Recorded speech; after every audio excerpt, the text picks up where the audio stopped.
เกิดเหตุไฟไหม้บ้านเฮือนประชาชนอยู่บ้านบึงเมืองสารวันแขวงสารวันไปเบิ่งคลิปกันเลยทุกคน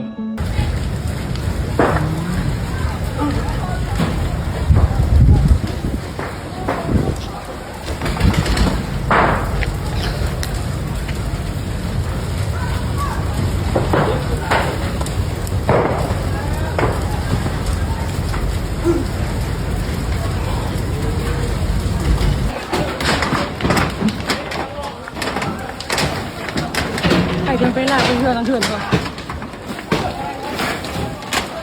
ทำไมเพื่อนล่างนั่นเลย64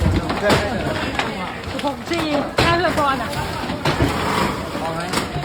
ก็เริ่มเอาประทันดอกทำไม เขาจะยังไม่มาเขาในเนี่ยมันจะมาเขาในเราบอกยังคนตรวจอยู่อย่างเขาแจ้งลูกพ่ออยู่จันทร์ก่อนเนี่ยโอ้เขาบอกเขาบอกอะไรว่าเจ้าเขาบอกเขาวันนี้ว่าไม่แล้วเราทักบอกเลยตกเลย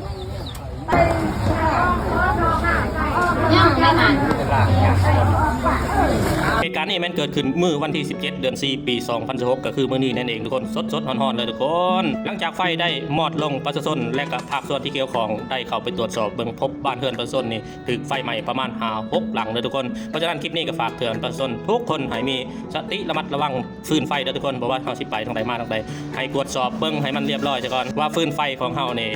ได้มอดดีแล้วหรือยังถ้าแม้มันเกิดเหตุขึ้นมาแล้วก็เอาคืนบ่ได้เนาะทุกคนเนาะคลิปนี้ก็ขอแสดงความเสียใจกับผู้ที่ได้รับผลกระทบจากอัคคีภัยในเทอนี้ด้วยเด้อเป็นอะไรก็สู้ๆเนาะทุกคนเนาะเพราะว่ามันเกิดขึ้นมาแล้วนี่เฮาก็แก้ไขบ่ได้